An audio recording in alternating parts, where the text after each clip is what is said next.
안녕하세요. 자유교회 이진우 목사가 보내드리는 아침 묵상입니다. 오늘도 예수 그리스도의 향기를 내는 복된 하루가 되시길 바랍니다. 2월 23일 수요일 아침 묵상입니다. 오늘은 우상이 가득한 것을 보고라는 제목으로 사도행전 17장 16절로 18절의 말씀 묵상합니다.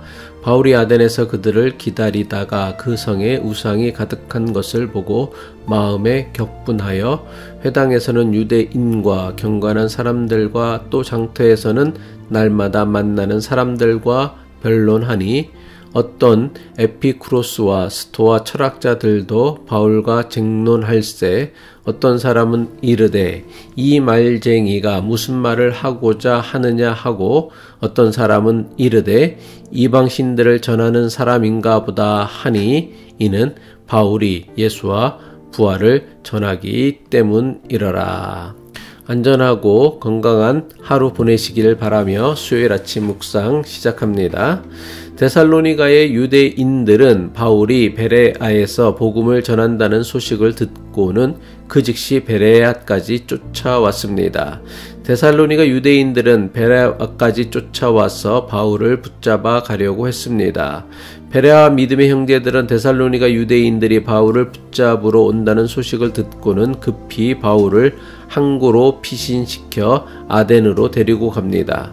바울은 급박하게 아덴으로 피신하면서 실라와 디모데는 베레아에 그대로 머물게 했습니다.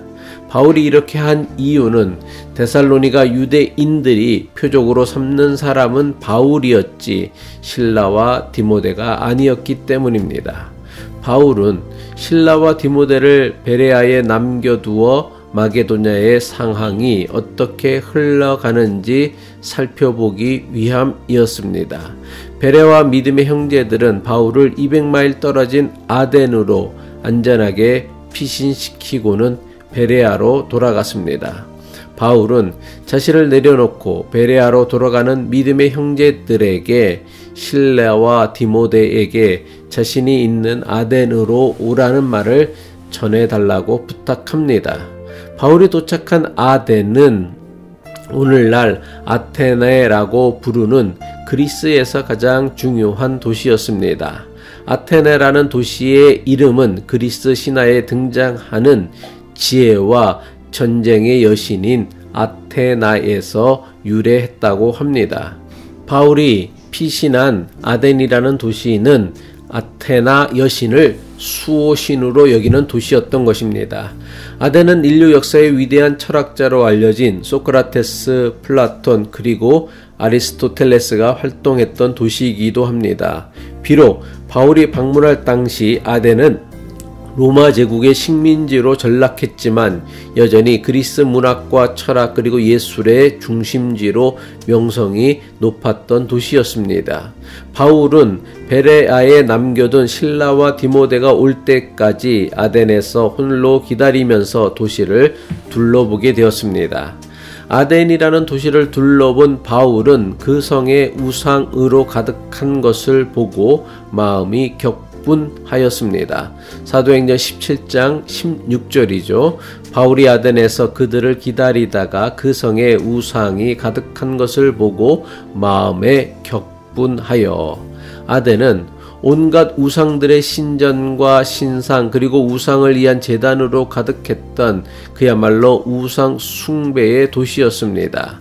아덴에서 가장 높은 광장이었던 아크로폴리스에는 아덴의 수호신 아테나 여신을 위한 거대한 파르테논 신전이 있었습니다. 아덴에는 파르테논 신전만 있었던 것이 아닙니다. 파르테논 신전이 있는 아크로폴리스 아래로는 엄청난 규모의 제우스 신전이 있었습니다.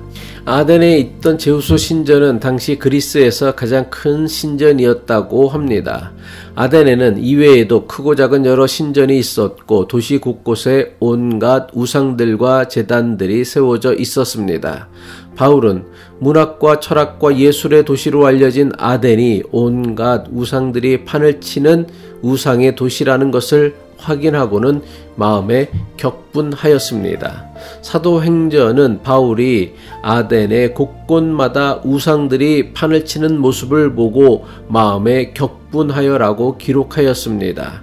바울은 철학과 예술의 도시로 알려진 아덴이 사실은 우상으로 가득한 타락한 실상을 보고서 마음에 격분하지 않을 수 없었던 것입니다.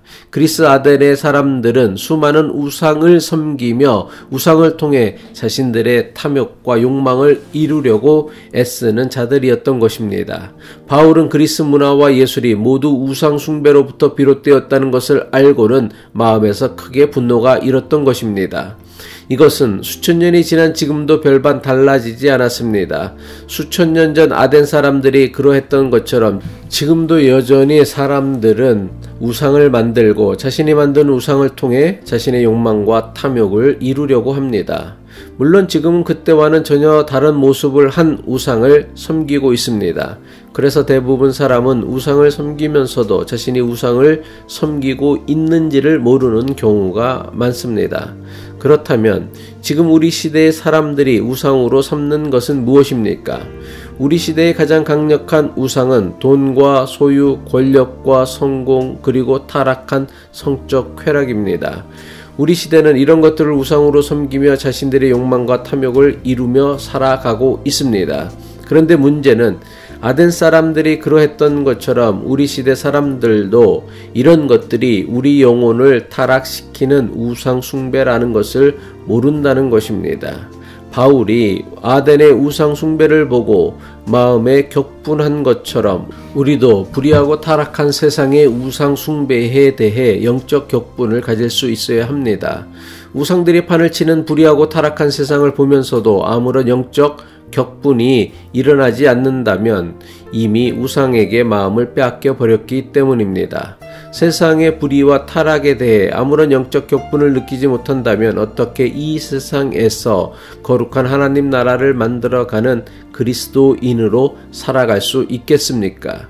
불의하고 타락한 세상에 대해 영적 격분을 가질 수 있을 때만 보이지 않는 영원한 하나님 나라를 소망할 수 있습니다. 하나님께서는 우상들이 판을 치는 불의하고 타락한 세상에 대해 영적 격분을 느끼는 사람들을 통해 하나님 나라를 확장해 가십니다.